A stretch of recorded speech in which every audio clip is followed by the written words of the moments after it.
ঈদে কি বাড়ি আসবি না? ঈদে বাড়ি আসবো কিনা বলতে পারছি না বাবা। তোমার অ্যাকাউন্টে টাকা পাঠিয়ে দিয়েছি। বাবা, আমার প্রমোশন হয়েছে, স্যালারিও বেড়েছে, পুরো 1 লাখ। আলহামদুলিল্লাহ। বাবা, একটু লাইনে থাকো। বাবা, তুমি তো বলেছিলে পিতৃঋণ কখনো শোধ হয় না। তুমি 26 বছরে আমার পিছনে যত টাকা খরচ করেছো, তুমি কি জানো আগামী 5 বছরে সেই টাকা তোমায় ফিরিয়ে দিতে পারবো? আমার এখন স্যালারি মাসে 1 লক্ষ টাকা বাবা। ও, এই কথা। তাহলে শোন, তোকে একটা গল্প বলি। বলো বাবা। তোর বয়স যখন 4, তখন আমার বেতন 3,000 টাকা। 1200 টাকা ঘর ভাড়া দিয়ে 1800 টাকায় চলে সংসার। আমি আমার সাধ্যমতো সারা জীবন চেষ্টা করেছি তোর মাকে সুখী করতে, প্রতি ঈদে কোরবানি দিতে। তোকে যেবার প্রথম স্কুলে ভর্তি করালাম, সেবারই প্রথম আমরা আমাদের কোরবানি দিতে পারিনি। সে বছর তোর মাকেও কোনো উপহার দিতে পারিনি। তুই যখন ভার্সিটিতে উঠলি, আমাদের অবস্থা তখন মোটামুটি ভালো, কিন্তু খুব কষ্ট হয়ে গিয়েছিল যখন আমার ট্রান্সফার হয়।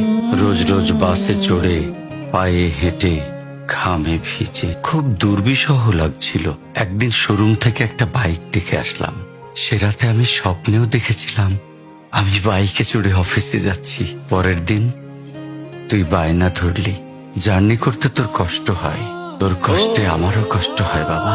আমি বাইকটা তোকে কিনে দিয়েছিলাম। তুই এখন লাখ টাকা বেতন পাচ্ছিস, কিন্তু মনে করে দেখ, অন্য মাইনে দিয়ে ব্র্যান্ড নিউ মোবাইলে হেডফোন কানে লাগিয়ে সারা রাত গান শুনেছিস, পিকনিক করেছিস, ট্যুর করেছিস। তোর প্রতিটা দিন ছিল স্বপ্নের মতন। আর তোর টাকা নিয়ে আমি এখন হার্টের বাইপাস করাই, ডায়াবেটিক মাপাই।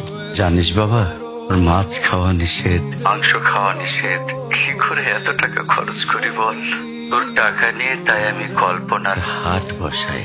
আমি বাইক চালিয়ে সারা শহর ঘুরে বেড়াই, বন্ধুদের নিয়ে সিনেমা দেখতে যাই। তোর মার হাত ধরে চাঁদনি পশরে সেন্ট মার্টিনের বালুচরে হেঁটে বেড়াই। চুপ করো বাবা প্লিজ, আমি তোমার কাছে চলে আসবো। তোমার টাকা না, আমি তোমার ভালোবাসা তোমায় ফিরিয়ে দিব বাবা। বোকা ছেলে, বাবাদের ভালোবাসা কখনো ফিরিয়ে দেয়া যায় না। ছোট্ট শিশুর মলমূত্র মোছা যায়, আর বুড়োদের ঘরেও ঢোকা যায় না। ওকে একটা প্রশ্ন করি বাবা। ধর তুই, আমি আর তোর খোকা তিনজন এক নৌকায় বসে আছি। হঠাৎ নৌকাটা ডুবতে শুরু করলো। যে কোনো একজনকে তুই বাঁচাতে পারবি, কাকে বাঁচাবি? থাক, উত্তর দিতে হবে না। ছেলেরা বাবা হয়, বাবারা কখনো ছেলে হতে পারে না। পৃথিবীতে সবচেয়ে ভারী জিনিস কি জানিস? পিতার কাঁধে পুত্রের লাশ। আমি শুধু জায়নামাজে বসে একটা জিনিস চাই, আমার কবরের ঘরটাই যেন আমি আমার ছেলের কাঁধে চড়ে যাই। তাহলেই তুই একটা ঋণ শোধ করতে পারবি, তোকে কোলে নেয়ার ঋণ। বাবাদের ঋণ কোনোদিন শোধ করা যায় না।